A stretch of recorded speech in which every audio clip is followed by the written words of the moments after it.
Baik, siap. Belum.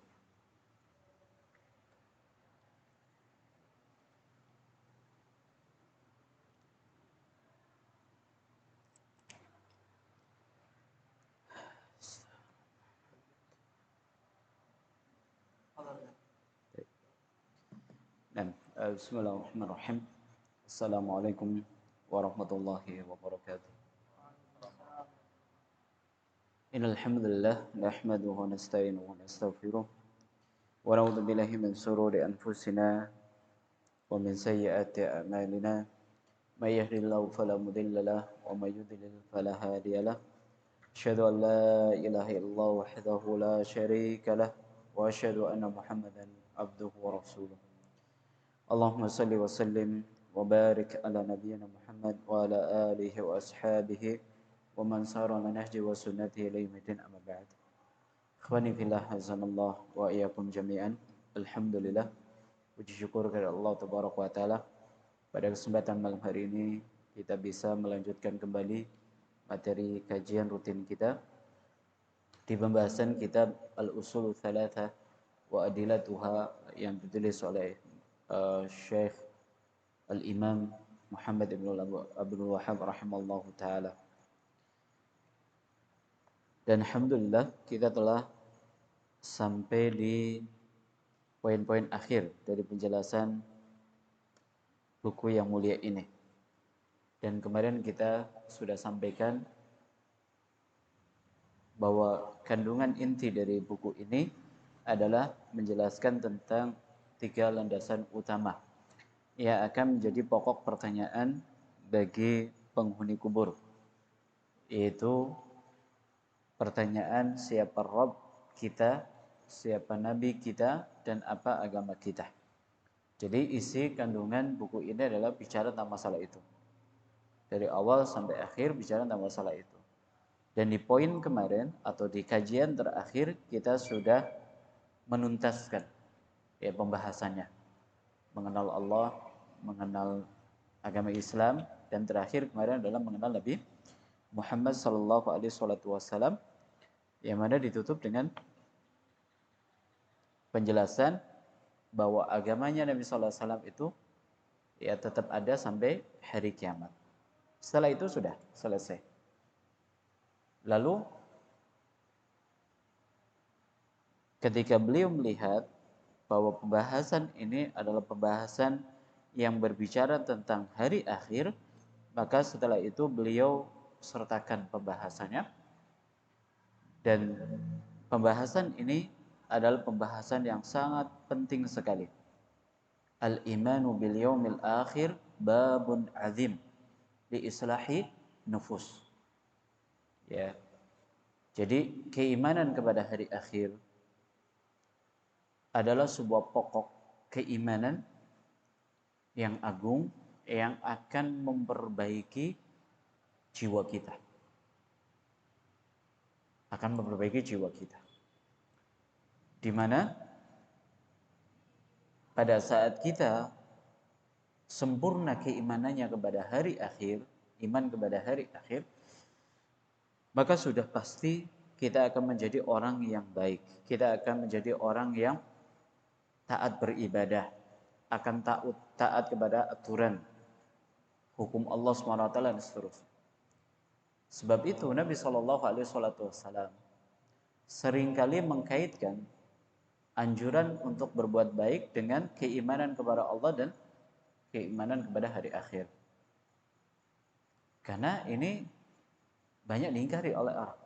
Ada yang membahasakan dengan bahasa sains atau dengan bahasa reinkarnasi, ada bahasa apalagi yang membahasakan orang hidup ya di dunia, begitu mati sudah selesai. Gak ada kehidupan lain selain kehidupan di dunia ini. Adapun Islam tidak. Islam menjelaskan bentuk keadilan Allah SWT ketika Allah menciptakan manusia di dunia untuk sebuah ujian yang harus dilalui, maka sebagai bentuk keadilannya jelas nanti ada nilai, ada hasil. Ada nilai, ada hasil yang baik nanti akan masuk ke dalam darul karamatihi, kemudian yang buruk nanti akan masuk kepada ya negeri siksanya, surga dan juga neraka. Maka ya kita perlu selalu ya pelajari tentang rukun iman yang ada 6. Salah satunya adalah iman kepada hari akhir, dan malam hari ini kita akan awali pembahasannya. Mudah-mudahan Allah memberikan taufik kepada kita untuk bisa memahaminya secara baik dan benar, dan bisa kita jadikan sebagai sebuah prinsip di dalam kehidupan kita. Ya, di saat orang itu banyak melalaikan, melupakan tentang kehidupan akhirat. Tadi saya sampaikan bahwa keimanan kepada hari akhir adalah babun adzim li islahin nufus. Jadi kalau ada orang sombong, ada orang angkuh, ada orang zalim, ada orang curang, ada orang korupsi, pokoknya orang-orang nggak baik lah. Cara memperbaiki itu semuanya adalah diingatkan kepada hari akhir. Silahkan Anda hidup di dunia sesuka Anda, tapi ingat nanti ada hari akhir, ada balasan. Ada balasan dari ketoliman Anda, dari kecurangan Anda, dari kebijakan yang Anda buat, dari korupsi yang Anda lakukan. Ingat hari akhir. Orang kalau ingat hari akhir, sudah stop. Kenapa? Karena hari akhir sudah terbukti, orang mati nggak balik lagi. Orang mati nggak balik lagi. Kalau ada orang mati balik lagi, mungkin mereka akan beralasan lagi. Oh gampang, nanti balik lagi. Makanya paham reinkarnasi, ya, orang mati nanti akan balik dengan menjelma menjadi sosok lain, makhluk lain. Kalau baik maka akan kepada makhluk yang baik, kalau buruk nanti akan ke makhluk yang buruk. Itu nggak terbukti sama sekali, nggak dalil, nggak ilmiah, dan seterusnya, nggak bisa dipercaya. Yang kita yakini ini, karena ayatnya jelas, hadisnya jelas, nggak ada yang bisa menolak dan membantah ya dalil yang lebih meyakinkan daripada Al-Quran dan hadis bahwa adanya hari akhir nanti. Baik, kita baca, Fadhil. Mana itunya, mic-nya? Atau dibaca langsung, Fadhil? Enggak. Oh ya.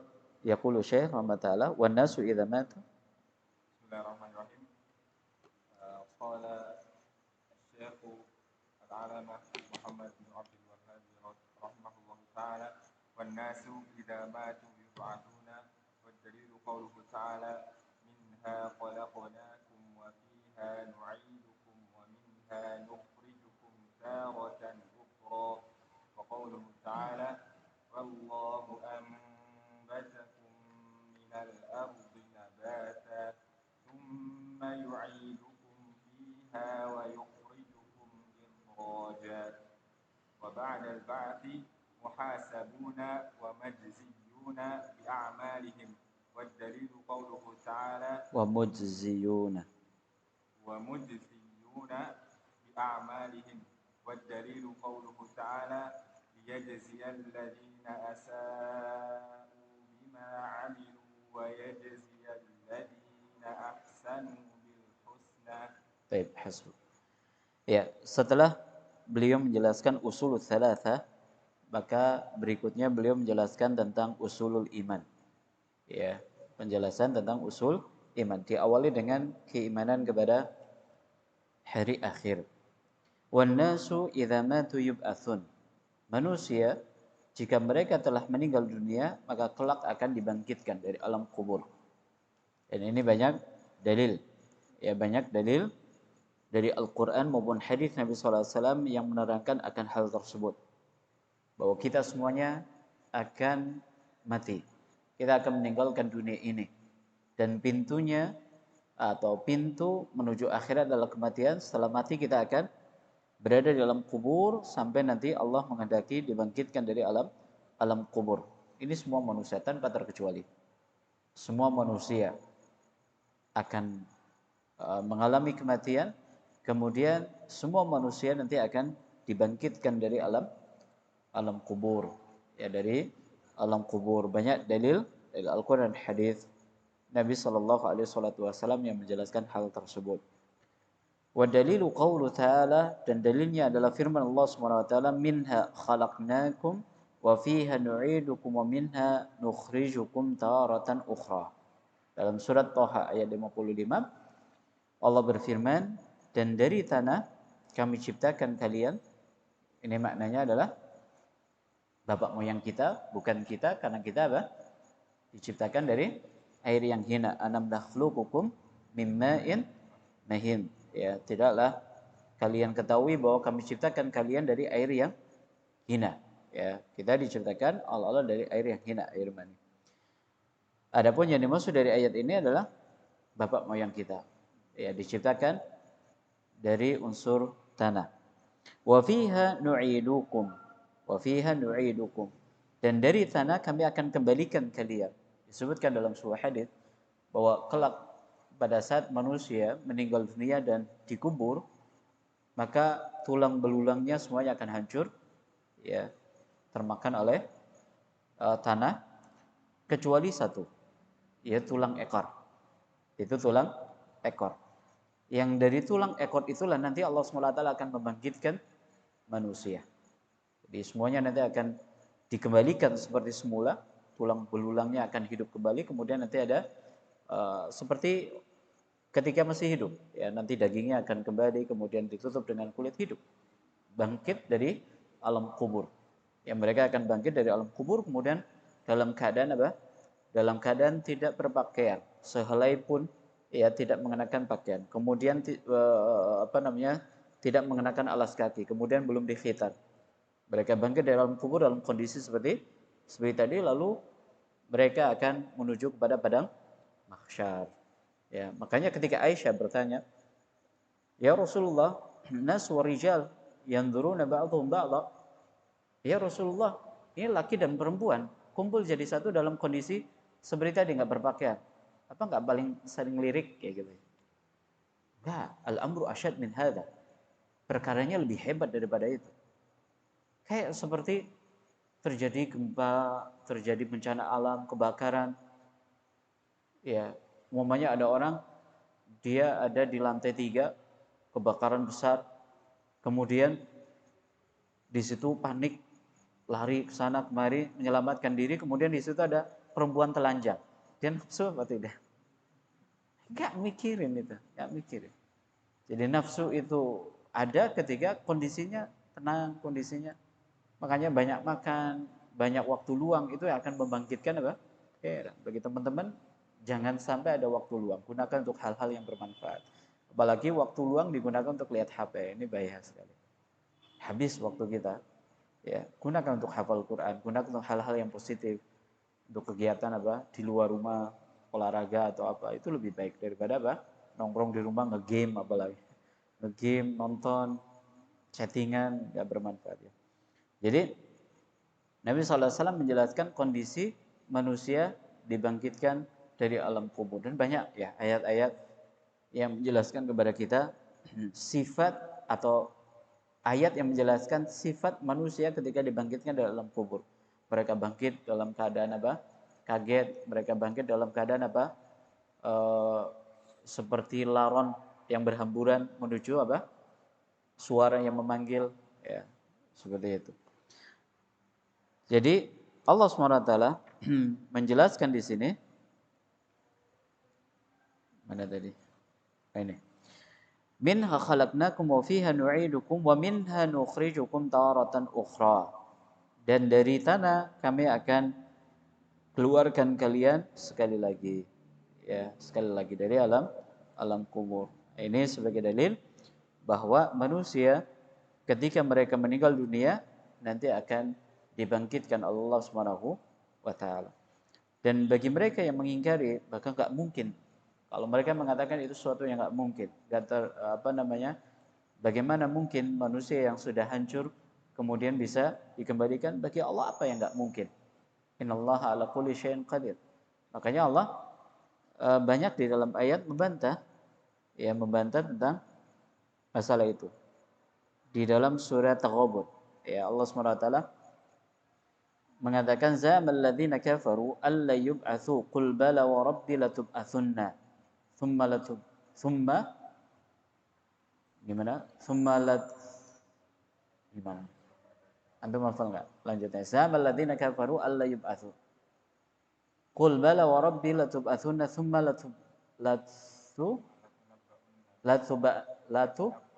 latunabbauna bima amiltum. Ya. Allah SWT berfirman dalam surat Taghabun ayat yang ke Kok kabur terus? Ya, ayat yang ketujuh. Ya, orang-orang kafir mereka itu mengklaim bahwa dirinya tidak akan dibangkitkan oleh Allah Subhanahu wa taala. Maka Allah Subhanahu wa taala mengatakan, "Qul bala wa rabbi." Katakanlah, demi Allah, mereka pasti akan dibangkitkan. Kemudian mereka akan diberitahu tentang apa yang mereka perbuat. Itu yang menjadi masalah besar bagi kita.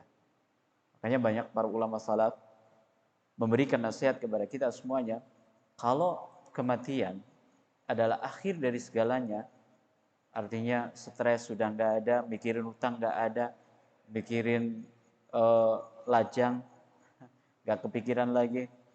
Lajang atau jomblo? Lajang aja ya, biar nggak dibully. Ya lajang, pokoknya nggak mikir ini, nggak mikir ini. Itu mungkin nyaman. Tapi masalahnya adalah orang kalau sudah mati nanti akan dibangkitkan. Setelah dibangkitkan akan diminta pertanggungjawaban Allah SWT. Itu yang menjadi trouble, menjadi masalah besar bagi kita. Kalau mati lalu sudah dikubur, selesai masalah, itu ringan. Tapi yang menjadi masalah besar bagi kita semuanya adalah nanti kita akan diminta pertanggungjawaban Allah SWT. Dahulu ini, berbuat ini, berbuat ini, berbuat ini, berbuat ini. Itu akan ditanya semuanya Allah SWT. Akan ditanya Allah SWT. Orang kalau menyadari akan hal tersebut, sekali lagi, dia akan memperhatikan perilakunya atau tidak? Ya, ibadahnya, perilakunya, akhlaknya, ucapannya, komen-komennya, postingan-postingannya, pasti. Makanya tadi saya sampaikan di awal apa? Pembahasan ini adalah pintu ya untuk memperbaiki diri kita. Ya, selalu ingat ya, selalu kita mengingatnya. Orang kafir nggak percaya. Makanya mereka ya berbuat sesukanya. Orang-orang kafir, orang-orang munafik, mereka nggak yakin dengan adanya hari kebangkitan. Sehingga apa yang terjadi? Ya mereka berbuat sesukanya. Menjual prinsip dan akidahnya untuk dunia yang sangat sedikit sekali.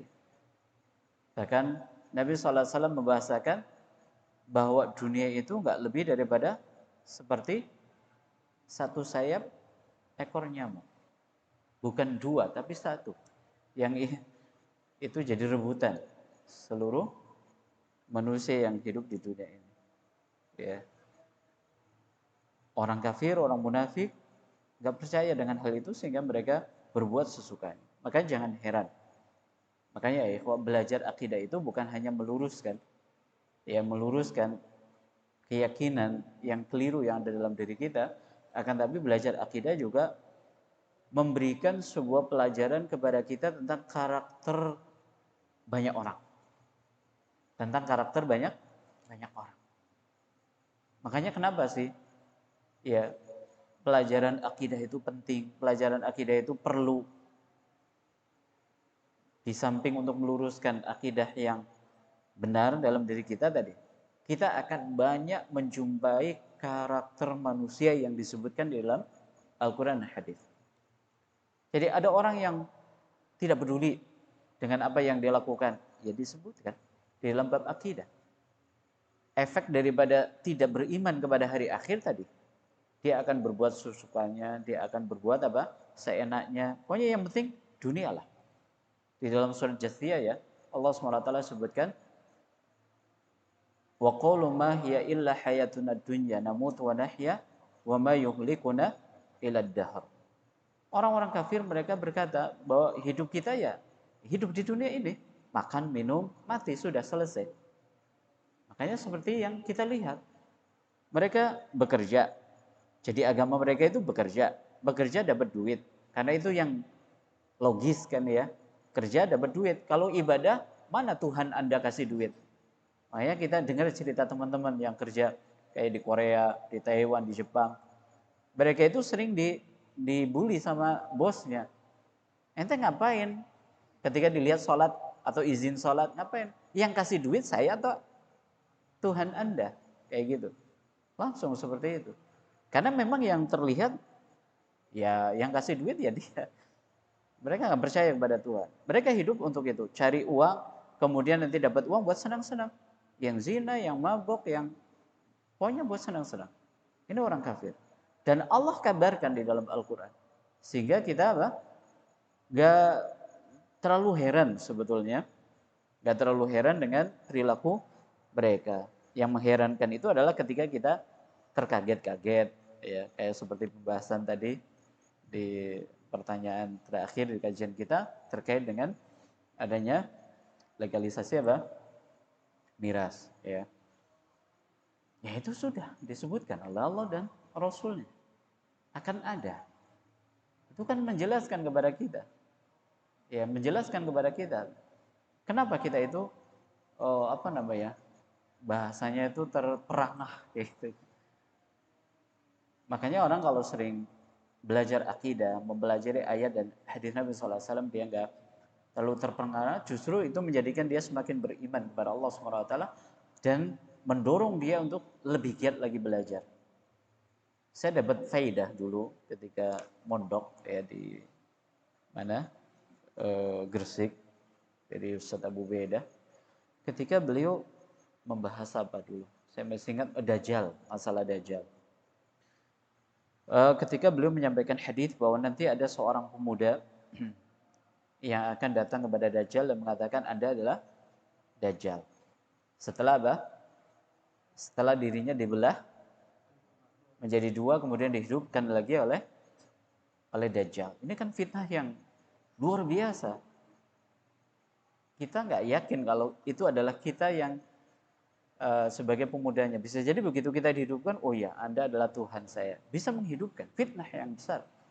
Tapi lihat bagaimana kekokohan akidah yang dimiliki oleh pemuda tersebut dengan mengatakan, justru setelah ini saya tambah yakin bahwa Anda adalah Dajjal. Dari mana? Dia tahu bahwa itu adalah Dajjal? Disebutkan atau tidak? Dari hadis Nabi Sallallahu Alaihi Wasallam. Dari hadis Nabi, beliau memberikan faedah bahwa masalah-masalah besar yang terjadi di zaman kita hidup, ya, itu akan bisa diketahui dan disolusikan dengan kita belajar, bukan dengan mengikuti berita. Bukan dengan mengikuti berita. Kenapa? Kalau mengikuti berita, yang ada adalah terbawa emosi, perasaan. Bukan dalil yang bicara, tapi perasaan. Belajar. Ya. Orang kalau sudah belajar, tahu ilmunya, kan mudah cara membantahnya, cara menjelaskannya. Beda kalau kita cuma sibuk dengan perasaan kita, dengan kekhawatiran kita galau, kita resah, kita nggak belajar. Yang terjadi apa? Yang terjadi kita juga bingung bagaimana cara menjelaskan kepada diri sendiri, kepada keluarga, kepada nanti kalau kita punya anak, kepada lingkungan kita. Ketika kita nggak punya ilmu. Tapi ketika kita punya ilmu mudah. Pada saat kita sebagai orang tua nanti, kita akan sampaikan ilmu itu kepada anak-anak kita. Atau ketika kita hidup di lingkungan keluarga, kita sampaikan ilmu itu kepada keluarga. Kemudian kepada masyarakat. Sudah, ketika ilmu itu bicara, kebatilan itu akan hilang dengan sendirinya. Jadi antara perseteruan kebaikan dengan kebatilan itu adalah perseteruan yang beda tipis sebetulnya. Tinggal mana yang lebih kuat. Tinggal mana yang lebih kuat. Iklan rokok. Kalau digencarkan secara masif, ya iklan layanan masyarakat yang menjelaskan rokok itu membunuhmu nggak laku. Nggak laku. Tapi kalau coba ini yang dibesarkan, iklan layanan masyarakat bahwa rokok membunuhmu, tapi digencarkan, iklan rokoknya akan berada di bawah, seperti itu. Jadi perseteruan al-haq dengan al-batil cuma seperti itu saja. Kalau kebenaran lebih dominan, nanti keburukan jelas akan menyusut, berkurang. Ya, orang-orangnya juga akan tiarap. Tapi pada saat ilmu, kebenaran itu lemah, mereka akan terus berada di atas. Berarti sebetulnya solusinya ada di kita. Jadi ayat-ayat yang sering disampaikan in tansurullaha yansurkum wa yutsabbit aqdamakum, atau innallaha la yughayyiru ma biqaumin hatta yughayyiru ma bi anfusikum, sebenarnya kembali kepada kita. Kembali kepada kita ilmu. Ya, zaman seperti ini kembali kepada ilmu. Nabi sallallahu alaihi wasallam mengatakan ibadatu fil haraj ka hijrati alayya. Ibadah di zaman fitnah itu seperti hijrah kepada Nabi sallallahu alaihi wasallam. Artinya apa? Enggak usah ikut-ikutan. Sibuk ya pasang di Facebook kita tolak miras kan banyak ya, tapi kita nggak tahu ilmunya gimana ya. Justru ilmu itu penting. Terkadang solusi ini kalau disampaikan oleh kita kepada mereka akan mengatakan cuma bicara doang. Justru ini solusi yang paling jitu untuk melawan mereka. Tapi intinya bahwa ketika kita belajar akidah, kita akan mengenali banyak karakter manusia yang disebutkan oleh Allah dan juga Rasulnya. Ya, ada karakter seperti ini, ada orang seperti ini, ada orang seperti ini. Itu banyak disebutkan oleh Allah dan juga Rasulnya. Kayak seperti pengulangan saja, cuma pelakunya berbeda. Karakternya sama, tapi pelakunya beda. Ya, Allah mengabarkan bahwa kebanyakan yang menolak kebenaran itu adalah para penguasa negeri. Para penguasa negeri itu bisa diartikan orang-orang yang punya masa, orang-orang yang punya nama, tokoh masyarakat. Sekarang terbukti atau tidak? Terjadi atau tidak? Karena ada pimpinan ormas besar, kemudian ada kepala negara, ada pejabat, kayak gitu aja. Tinggal dirubah aja pelakunya yang beda. Tapi Allah sudah mengabarkan kebanyakan orang-orang yang menentang kebenaran adalah para penguasa negeri. Ya, para penguasa negeri. Orang-orang yang punya nama, diikuti, ditokohkan, punya masa. Seperti itu. Dari zaman dahulu. Abu Jahal, Abu Lahab. Itu kan pionirnya. Kita lihat punya masa mereka, punya nama, punya kekuasaan. Dan ujung-ujungnya adalah karena dunia. Ya. Motif utamanya adalah karena dunia. Ya, karena dunia. Maka kita jangan sampai sibuk seperti mereka. Makanya penyakit kita itu sekarang adalah hubbud dunya wa qarayatul maut. Cinta dunia dan takut mati. Cinta dunia sama seperti musuh kita. Ya, musuh Islam itu kan cinta dunia. Nah, sekarang kalau kita ikut-ikutan ya kekuatan kita nggak ada. Ya, kalau para sahabat dahulu nggak cinta dunia, nggak takut mati. Kita sudah cinta dunia, takut mati, ya, takut mati. Allah musta'an. Baik, kita lanjutkan. Kemudian ini dalil yang pertama. Ya, surat Thaha ayat 55. Dalil yang kedua firman Allah Subhanahu wa taala, wa qaulu ta'ala wallahu anbatakum minal ardi nabata thumma yu'idukum fiha wa yukhrijukum ikhraja. Dan Allah Subhanahu wa taala akan menumbuhkan kalian dari tanah, ya.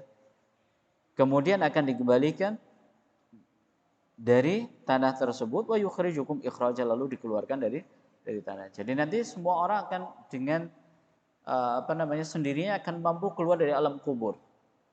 Disebutkan dalam sebuah hadis seperti tunas yang tumbuh dari dalam tanah. Jadi nggak sibuk ini gimana ya caranya gimana. Ya kita nggak bayangkan juga ya, karena hal itu adalah masuk kepada perkara gaib yang nanti akan dialami oleh masing-masing kita. Akan dibangkitkan Allah SWT seperti tunas yang baru tumbuh. Ya, tunas yang baru tumbuh dari dalam tanah. Dengan sendirinya dia akan keluar, kemudian akan menyebar di permukaan bumi, lalu berkumpul di padang mahsyar. Ini dalam surat Nuh. Wa ba'dal ba'si muhasabuna wa mujziyuna bi'amalihim. Setelah dibangkitkan, ini yang menjadi trouble kita, yang harus kita pikirkan, yang harus kita persiapkan secara baik mulai dari sekarang. Setelah kita dibangkitkan, maka masing-masing akan dihisab oleh Allah sesuai dengan amalannya. Sesuai dengan amalannya. Yang baik maka akan dibalas dengan kebaikan, yang buruk akan dibalas dengan keburukan. Dan Allah SWT menjelaskan, wa may ya'mal mithqala dzarratin khairan yarah wa may ya'mal mithqala dzarratin syarran yarah. Sekecil apapun kebaikan kita akan diperlihatkan oleh Allah, akan dibalas oleh Allah. Orang kalau memiliki keimanan yang seperti ini, dia itu enggak banyak berpikir ketika ingin berbuat kebaikan. Yang menjadikan kita sering berpikir berbuat kebaikan karena kita apa? Masih menggunakan apa? Untung rugi di dunia. Ya, masih banyak memikirkan untung rugi di dunia. Nah, nanti kalau saya berbuat ini, apa hasil saya? Apa keuntungan saya? Dan seterusnya. Itu. Tapi kalau kita beriman dengan keimanan yang sempurna kepada hari akhir, di mana kebaikan sekecil apapun akan dibalas Allah SWT, kita akan bersegera. Makanya kita lihat para sahabat, lagi-lagi kenapa kita melihat kepada para sahabat, karena mereka adalah pribadi-pribadi yang sangat aplikatif di dalam mengamalkan ayat dan juga hadis Nabi. Jadi kalau ada perintah ini mereka kerjakan, ada larangan ini mereka tinggalkan. Itu para sahabat. Makanya kita diperintahkan dalam metode beragama, Al-Quran dan hadis menggunakan pemahamannya para sahabat. Seperti itu. Jadi alasannya karena itu. Mereka adalah orang-orang terdepan yang bersegera di dalam menjalankan perintah Allah Subhanahu wa taala. Sebagaimana kalau kita memiliki keimanan yang sempurna kepada hari akhir, di mana keburukan sekecil apapun yang kita perbuat nanti akan ada balasannya dari Allah, kita nggak akan berani berbuat keburukan sekecil apapun. Ini yang dimaksud oleh banyak para ulama kita, bahwa kita di dunia ini harus sering menghisab diri sendiri. Ya, sahabat Umar bin Khattab mengatakan, hasibu anfusakum qabla an tuhasabu. Hasibu anfusakum qabla an tuhasabu. Hisablah diri kalian sendiri sebelum kalian dihisab oleh Allah Subhanahu wa taala. Sering Imam Al-Qayyim rahimahullah menjelaskan tips untuk memperbaiki keburukan diri. Jadi kalau kita masih memiliki kekurangan, kalau ngomong suka ceplas-ceplos, kalau ngomong suka menyinggung orang, ini baru di omongan ya. Kalau ngomong suka nyeletuk, ya, atau nanti dibawa kepada perbuatan, dibawa kepada ibadah, dibawa kepada akhlak, dibawa kepada perilaku, interaksi sosial bersama orang. Kata beliau, kalau kita ingin memperbaiki diri, setiap malam sebelum tidur, lakukan muhasabah. Apa yang sudah diperbuat, apa yang masih banyak kekurangannya, terus. Ya, perlu dicatat, oh hari ini saya sudah mampu sholat duha, baik, pertahankan. Oh hari ini saya menyakiti hati orang tua, ini berarti besok saya harus membuat orang tua bahagia, senang, tertawa, sebagaimana membuat kemarin kecewa. Terus, orang kalau seperti itu terus, jadi malaikat ya. Jadi orang yang baik, iya atau tidak? Iya, cuma masalahnya kita tidur dengan ini, dengan HP, ya. Sehingga susah untuk apa? Muhasabah. Ya, muhasabah, sering muhasabah. Atau nggak mau tidur lah, mungkin lihat kondisi kejiwaan kita. Kadang kan hati kita itu kadang ada iqbal ala Allah. Ada perasaan di saat-saat tertentu, momen-momen tertentu, hati kita itu dekat dengan Allah SWT. Itu sering melakukan muhasabah. Itu yang akan menjadikan kita menyadari banyak dosa, banyak kekurangan. Bahkan dalam bentuk ibadah yang kita kerjakan. Ibadah yang kita kerjakan. Salat umpamanya. Salat yang kita kerjakan bagaimana? Apakah sudah khusyuk? Sudah paham yang kita baca? Apakah sudah memberikan dampak kepada perilaku hidup? Terus seperti itu. Itu ketika sedang iqbal Allah itu luar biasa. Ya, luar biasa. Artinya memberikan efek perbaikan ke dalam diri kita itu luar biasa. Yang akhlaknya tadinya nggak baik akan bisa menjadi baik. Yang tadinya suka menipu nggak akan berani lagi menipu. Ya. Tadinya berbuat curang terus seperti itu. Ya terus seperti itu. Ya muhasabah. Dan Allah SWT menjelaskan dalam banyak ayat bahwa hisabnya Allah SWT itu adalah hisab yang sangat mudah. Ya seperti Allah SWT sebutkan di dalam surat Qaf. Yauma tashaqqaqul ardu anhum sira'a dzalika hasyrun alaina yasir. Ya, mudah bagi Allah Subhanahu wa taala. Dan banyak ya ayat yang menjelaskan tentang adanya hisab kelak pada hari kiamat ya. Sampai yang dihisab itu apa? Para ulama menjelaskan yang akan dihisab oleh Allah Subhanahu wa taala, bukan yang ditimbang ya. Yang dihisab amal kita, maaf ya. Yang dihisab amal kita. Yang akan dihisab adalah amal kita. Semua. Ya makanya Allah Subhanahu wa taala mengatakan man amila salihan fa 'alaiha wa man asaha bukan. Gimana dalam surat apa? Man amila salihan falinafsi wa man asaa fa 'alaiha. Jadi kita berbuat kebaikan itu hakikatnya untuk diri sendiri. Sebagaimana kalau kita berbuat buruk itu juga dampaknya menimpa kita, bukan untuk yang lainnya. Bukan untuk yang lainnya. Jadi kita sholat untuk kita. Kita ngaji untuk kita, kebaikannya. Bukan untuk yang lainnya. Jadi jangan berpikir ketika kita itu berbuat baik, yang merasakan orang lain tidak, kita sendiri. Sebagaimana kita infak, kita ngasih pengemis, kita ngasih orang yang minta-minta 10.000. Kita kan berpikirnya yang diuntungkan dia. Iya atau tidak kadang? Makanya kadang kita mikir-mikir 10.000 banyak kalau infak. Tapi kalau dibawa ngopi, dibawa buat futsal sedikit. Cuma dapat pop mie. Ya. Tapi kalau diinfakkan besar. Ya besar. Kenapa? Karena kita melihat bahwa dia yang diuntungkan bukan kita. Coba dibalik, dirubah pola. Ya. Pola pikir kita, cara berpikir kita, melihat keuntungan itu justru kalau kita bisa berbuat baik kepada orang, itu adalah keuntungan buat kita. Keuntungan buat kita. Orang kalau sudah bisa merubah cara berpikirnya semacam tadi, dia nggak akan pikir-pikir ketika berbuat kebaikan. Nggak tanggung juga. Dia akan ya besar, ngasih besar. Seperti itu. Ketika menolong orang juga seperti itu. Ketika dia memaafkan orang juga seperti itu. Nggak tanggung-tanggung.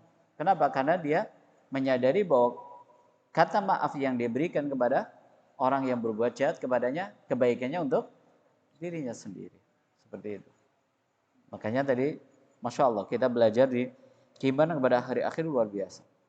Nabi SAW mengatakan, man kana yuminu billahi wal yawmil akhir falyaqul khairan aw liyasmut. Dalam masalah bicara cuma ada dua opsi.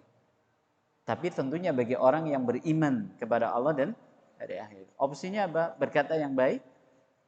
Kalau nggak bisa diam. Jadi nggak ada opsi ketiga. Pilihannya berkata yang baik. Kalau tidak bisa maka diam. Sudah. Tapi ini bagi orang yang beriman. Nabi SAW kaitkan dengan keimanan kepada hari akhir. Karena orang yang beriman kepada hari akhir itulah orang-orang yang akan betul-betul menjaga ucapannya, menyakitkan orang, ya, menyakiti orang, menyinggung orang, menjatuhkan orang atau tidak. Sampai pada level ketika dia ingin memposting sesuatu. Ketika dia di grup yang masih heterogen. Dia akan hati-hati betul menjaga. Ketika dia akan kirim artikel ini menyinggung perasaan Allah atau enggak, ini akan bikin ada anggota grup yang live atau enggak. Dia betul-betul. Karena ini momennya bukan momen ceramah seperti ini. Itu momen di grup, interaksi sosial. Maka dia jaga sekalipun ucapannya benar. Sekalipun artikelnya artikel yang benar. Tapi tetap dia memperhatikan efeknya. Dampak daripada artikel tersebut. Karena apa? Kondisinya masih heterogen. Seperti itu. Sampai di level seperti itu. Sampai di level seperti itu. Apalagi kalau bicara tentang masalah agama. Setelah dihisab, wa mujziyuna bi'amalihim. Mereka akan dibalas oleh Allah Subhanahu wa taala. Yang baik dibalas dengan kebaikan, yang buruk dibalas dengan keburukan. Wa dalilu qaulu ta'ala liyajziyal ladzina asa'u bima 'amilu wa yajziyal ladzina ahsanu bil husna. Dalil yang menjelaskan bahwa masing-masing orang nanti akan mendapatkan balasan sesuai dengan amal perbuatannya adalah firman Allah dalam surat An-Najm ayat 31. Allah berfirman liyajziyal ladzina asa'u bima 'amilu. Dan orang-orang yang berbuat keburukan akan dibalas dengan perbuatan yang mereka lakukan. Orang yang berbuat keburukan akan dibalas sesuai dengan keburukan mereka. Kalau kita membaca ayat-ayat semacam ini, tenang atau tidak? Ketika melihat ada orang berbuat zalim. Tenang atau tidak? Tenang. Karena ketika ada orang berbuat zalim, itu ada dua kemungkinan. Kita mampu membalas, atau kita nggak mampu membalas. Ya atau tidak? Kalau mampu membalas mungkin puas hati kita karena mampu membalas. Selagi tidak melebihi kadar dari kezaliman yang dilakukan oleh orang lain kepada kita. Tapi pada saat kita nggak mampu membalasnya, nah ini kan sedih, tertekan kita, galau, ya, tertekan, resah dan seterusnya. Nah, ayat-ayat yang semacam ini, ikhwah, itu menghibur kita. Silahkan Anda berbuat sesuka Anda. Tapi ingat, keburukan Anda nanti pasti akan dibalas. Sebagaimana ini juga mengingatkan kepada kita, jangan berani berbuat zalim kepada tetangga, umpamanya kita lebih tinggi status sosialnya, kita mampu berbuat kepada orang-orang lemah. Perhatikan, ayat ini mengingatkan kepada kita, silahkan Anda berbuat, silahkan kita berbuat, tapi ingat, tetangga kita itu punya Tuhan sama seperti kita ya, akan membalas setiap keburukan yang kita lakukan. Perhatikan, apakah ketika kita parkir sepeda motor sembarangan atau tidak, ya pada saat kita berkendara mengganggu orang lain atau tidak, apalagi kalau jiwanya anak muda, suka kebut-kebutan, ya suka gunting, ya nyalip, kemudian akhirnya kejar-kejaran. Ya, ingat, itu akan dibalas oleh Allah Subhanahu wa taala. Silakan tinggal dilihatin aja. Kayak gitu ya. Tapi boleh nggak Ustaz mendoakan? Tunggu, kayak gitu ya. Sampai dijadikan sebagai dalil, ya saya akan tuntut Anda nanti di hari kiamat ya. Kemudian wajaziyal ladzina ahsanu bil husna, dan akan dibalas orang-orang yang berbuat baik dengan kebaikan. Semakin banyak kebaikan yang dilakukan berarti akan semakin banyak hasilnya. Semakin sedikit berarti semakin sedikit. Nah, ini kan motivasi. Ya, motivasi bagi kita semuanya untuk terus meningkatkan kebaikan. Baik, kita lanjutkan. Yaqulu Syekh, fadhal. Wa man kadzdzaba bil ba'thi kafara. Wad dalilu qauluhu ta'ala za'ama alladziina kafaru an lan yub'atsu qul bala wa rabbi لتبعثن ثم لتنبؤن بما عملتم وذلك على الله يسير. Baik. Ya, di sini beliau menjelaskan hukum. Setelah beliau menyampaikan bahwa manusia ketika meninggal dunia nanti akan dibangkitkan oleh Allah dari alam kuburnya, lalu akan dihisab dan dibalas sesuai dengan amal perbuatannya di dunia, maka beliau menjelaskan hukumnya, wa man kadzdzaba bil ba'si kafara.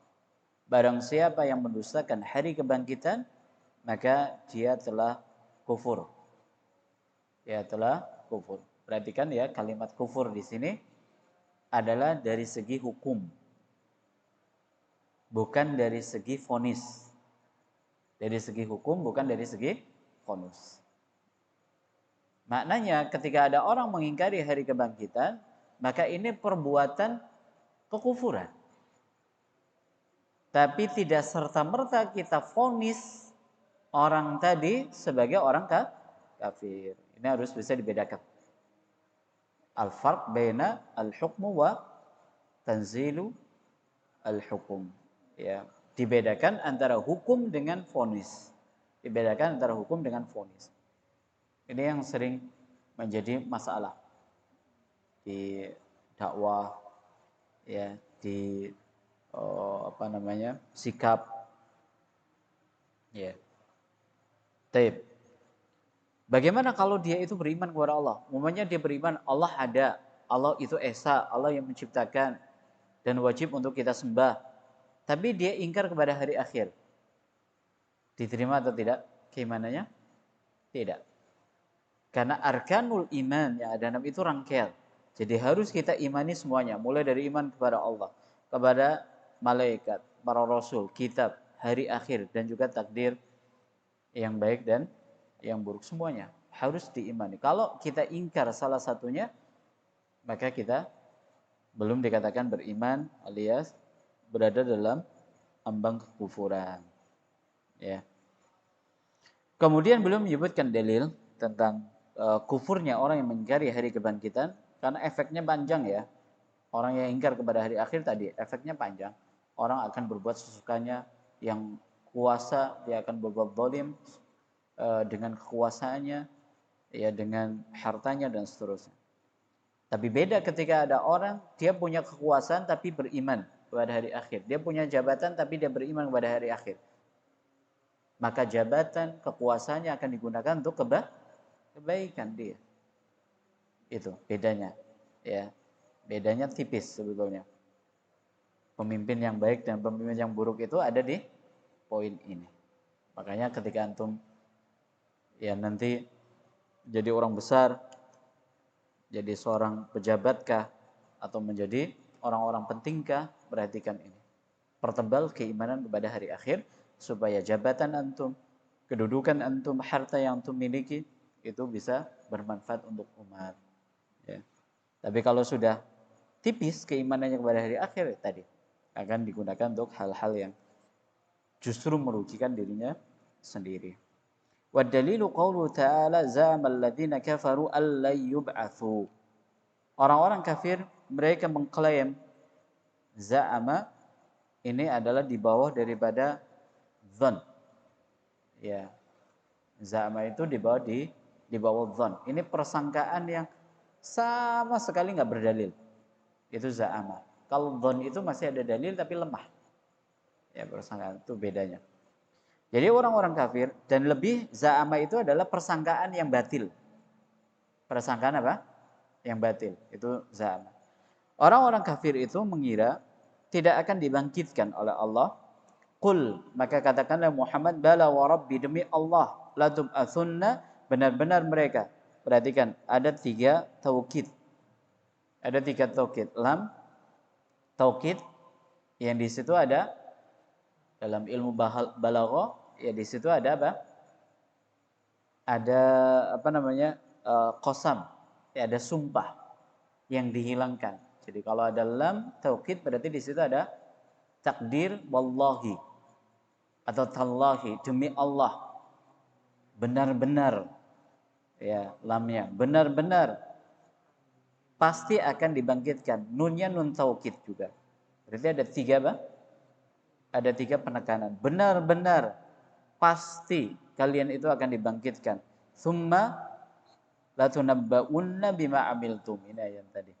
Kemudian kalian benar-benar akan diberi berita, akan dikabari dengan apa yang kalian kerjakan. Wadzalika 'alallahi yasir. Dan itu sangat mudah bagi Allah Subhanahu wa taala menghisab, ya, miliaran manusia. Bahkan kita nggak tahu berapa jumlah manusia yang pernah hidup di muka bumi ini dari zamannya Nabi Adam sampai nanti manusia terakhir yang tinggal di dunia ini. Wallahualam, kita nggak tahu berapa puluh miliar, ya triliun, bahkan wallahualam. Itu akan dihisab oleh Allah SWT sendiri. Bagaimana? Ya mungkin kalau kita tanya bagaimana, kita langsung membayangkan seorang HRD yang sedang mewawancarai apa? Banyak calon karyawan satu. Kalau 20 orang habis waktunya. Bagi Allah enggak seperti itu. Makanya disebutkan di sini wadzalika 'alallahi yasir. Hal itu sangat mudah bagi Allah Subhanahu wa taala. Enggak ribet, enggak ada protokoler, enggak apa, pokoknya mudah bagi Allah Subhanahu wa taala. Ya. Nah, ini dalil yang menjelaskan kepada kita bahwa orang yang mengingkari hari kebangkitan maka dia kufur kepada Allah tabaraka wa taala. Iya. Ini tentang keimanan kepada hari akhir. Setelah itu beliau akan membahas tentang keimanan kepada para rasul. Ya, setelah keimanan kepada hari akhir dibahas keimanan kepada para rasul. Fadal kalau ada pertanyaan. Kita buka sesi tanya jawab. Ya, dibahas keimanan kepada para rasul mungkin 1 kali pertemuan. 2 kali pertemuan lagi insyaallah. Mudah-mudahan bisa selesai. Ya, silakan kalau ada pertanyaan. Ada di situ?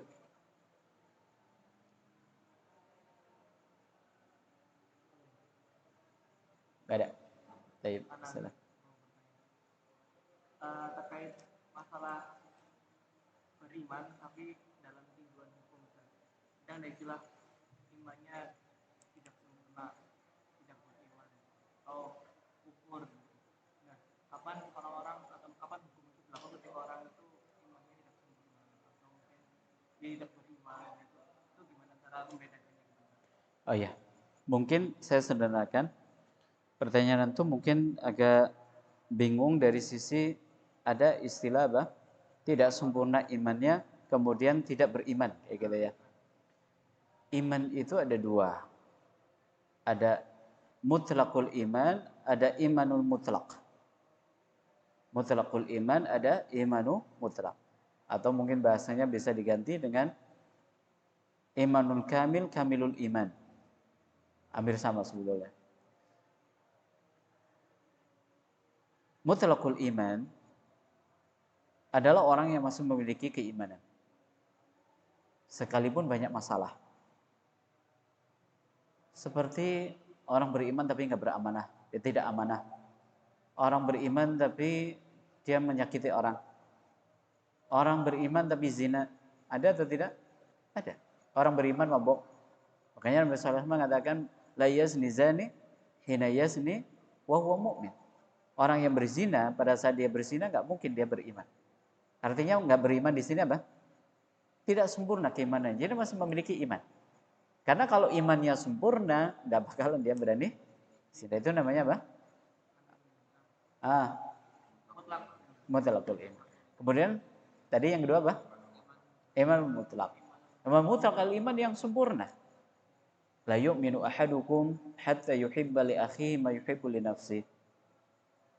Tidak sempurna keimanan seseorang ketika dia menjadikan saudaranya tidak dia cintai sama seperti apa yang dia inginkan untuk dirinya sendiri. Ya, itu contoh. Jadi ada iman yang sempurna. Ada iman yang sempurna, kemudian ada iman yang bermasalah tadi. Ya, orang yang imannya bermasalah itu yang tadi. Yang masuk kepada hukum-hukum tadi. Ya, masuk kepada hukum-hukum tadi. Adapun orang yang imannya sempurna, dia enggak bermasalah dalam hidupnya. Dia akan menjaga lisan, dia akan berbuat baik kepada tetangga, dia akan berbuat baik kepada tamu, dia amanah dan seterusnya. Itu orang yang imannya sempurna. Iman itu kan naik turun, ya. Ada yang sempurna, ada yang di bagian paling bawah seperti itu. Ya, seperti wallahu a'lam. Ada yang lain? Nanti ketika ada istilah tidak beriman itu artinya sebenarnya jadi imannya kurang sempurna. Ya, bermasalah. Kayak umumnya antum buang sampah sembarangan. Itu berarti namanya apa? Bermasalah. Karena Nabi sallallahu alaihi wasallam membahasakan wa adnaha imatatul adza anit thariq. Cabang keimanan yang paling rendah adalah menyingkirkan gangguan dari jalan. Berarti kalau antum yang mengganggu, itu berarti antum apa? Ya, imannya enggak masalah. Itu imannya bermasalah. Seperti itu. Ada yang lain?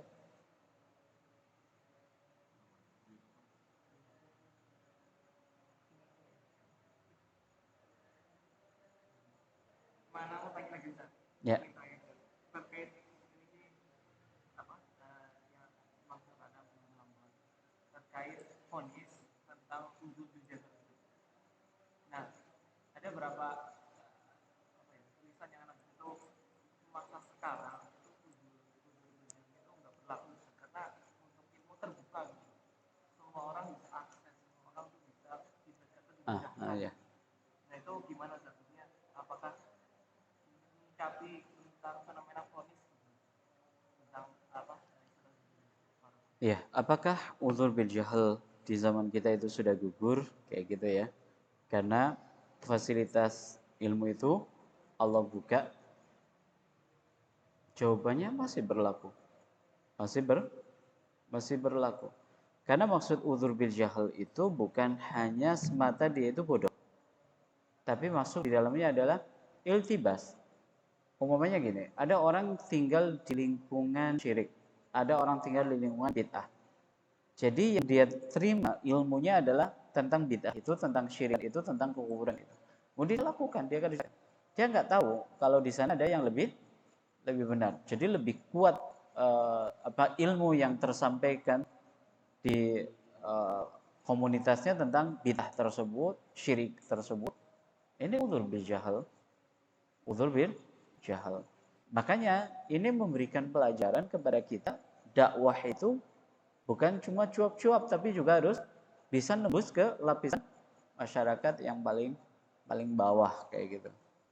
Mungkin yang tadi berargumen sekarang kan ilmu Allah buka, ada TV, ada internet. Nah, itu kan bagi antum yang biasa main handphone.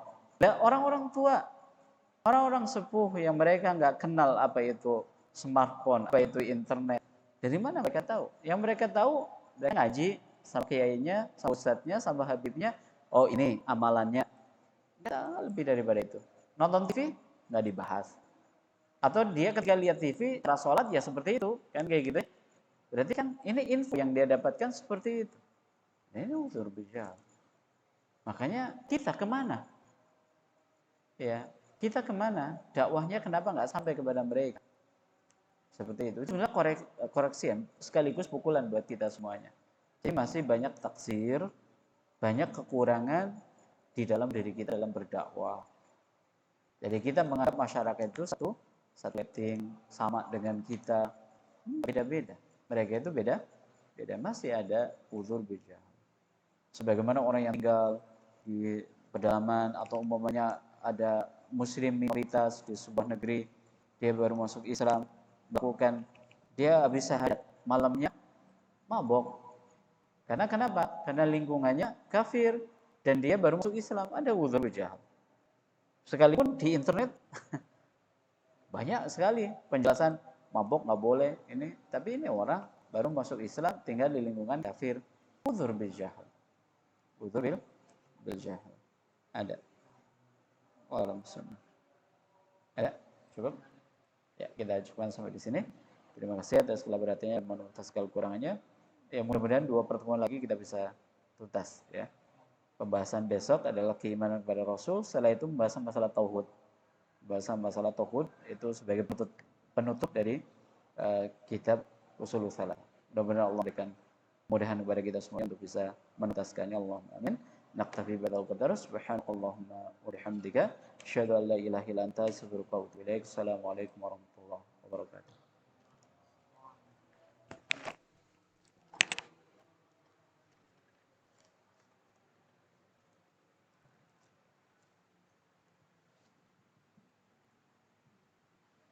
Masih ada berapa orang?